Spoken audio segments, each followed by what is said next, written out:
Hello again and welcome back to the Daily Bread Bible Study. We are looking at 1 Kings 8 and 9 for day 102 for Saturday, April 11th, 2020 here on the Daily Bread Bible Study. Today we discuss the dedication of the temple of the Lord and what that looks like here this time. After many long days of forced work, the temple is built. And now it is time for the Israelites to gather and bring in the sacred objects. 1 Kings 8:1, Then Solomon assembled the elders of Israel and all the heads of the tribes, the leaders of the ancestral houses of the Israelites, before King Solomon in Jerusalem to bring up the Ark of the Covenant of the Lord out of the city of David, which is Zion.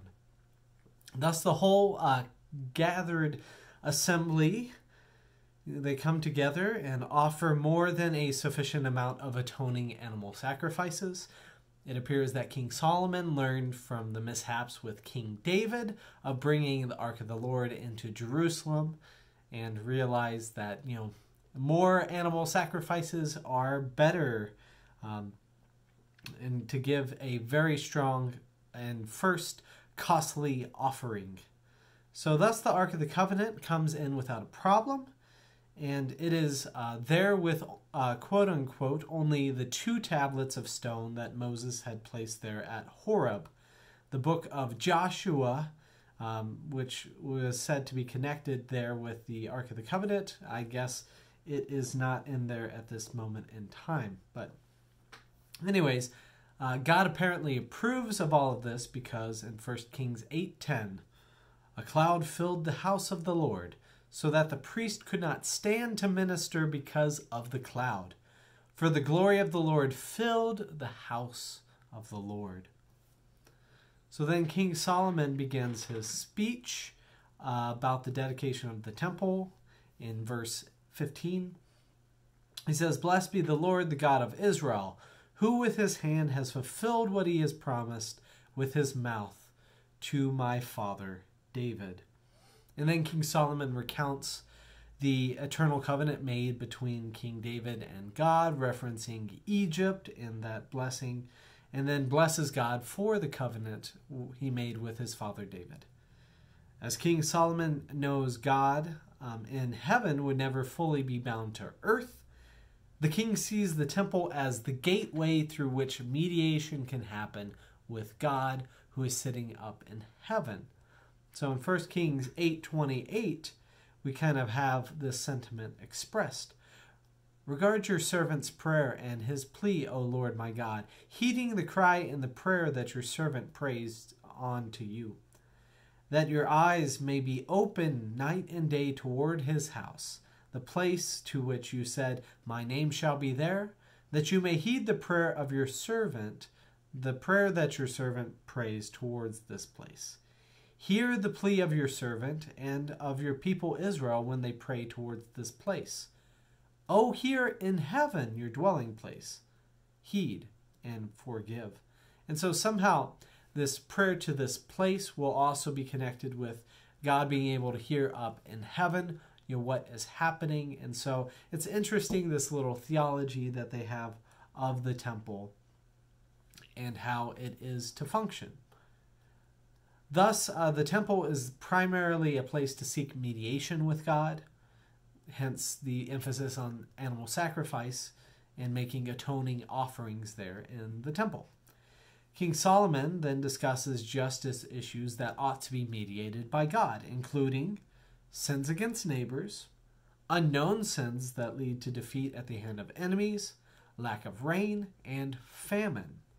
King Solomon asked God to hear the prayers of foreigners in this place, to bless military battles, and most importantly, to forgive sins that lead to exile.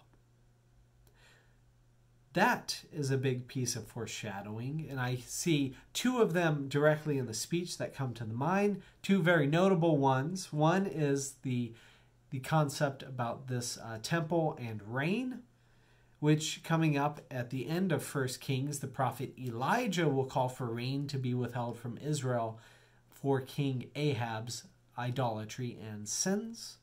and that will be for 3 years. It will not rain until after the example of Mount Carmel, where Elijah leads the people of God to return back to their Lord instead of following the 300 prophets of Baal.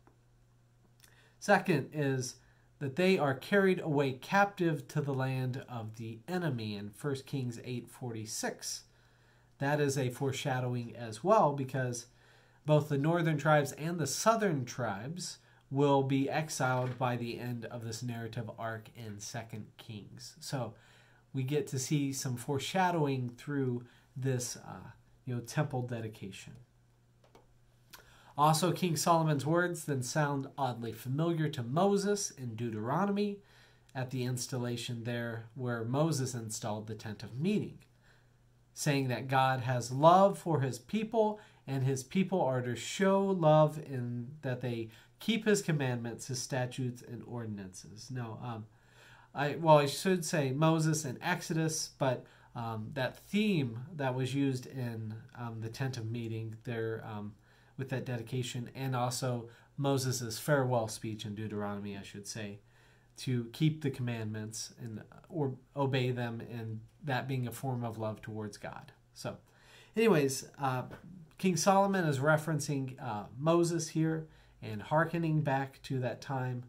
And when he finally finishes his speech, he dedicates the temple over 7 days of worship. In 1 Kings 9, we see the Lord appears to Solomon a second time. And this is verse 3 of chapter 9. I have consecrated this house to you that you have built, and put my name there forever. My eyes and my heart will be there for all time. This makes the temple a very important place for the eyes of the descendants of King Solomon and all of Israel. God plans to keep his promise of continuing the line of King David, but also warns that turning from God's ways will have harsh consequences.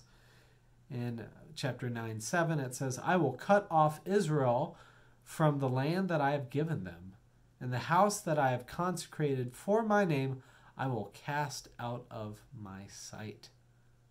The temple will be in ruins, and this too is foreshadowing of things to come. Chapter 9 also briefly mentions conflict between King Hiram of Tyre and King Solomon. Solomon celebrated 20 years of building with King Hiram by giving him 20 cities in Galilee.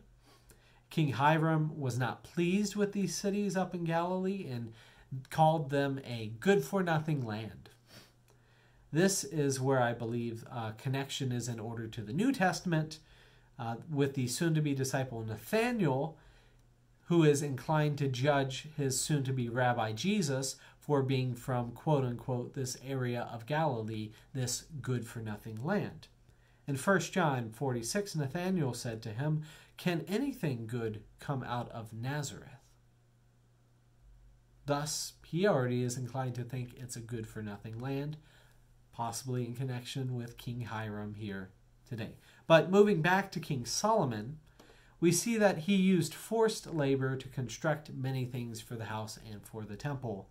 In 1 Kings 9:20, we get word that some of the people who were in the land of Canaan, those who Moses and Joshua said God was going to dispossess and give it over to the Israelites, now we see that has come to fruition.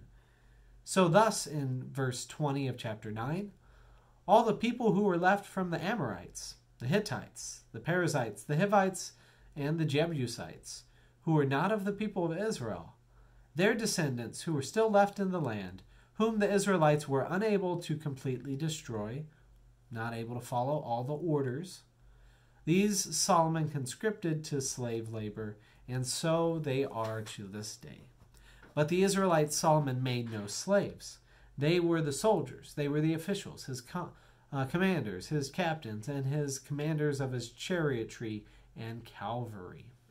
Thus we see that there is still the hesitation to enslave his own people, but as we will see next time, that forced labor will ride the lines and conflict will begin to grow with King Solomon. But more about that next time.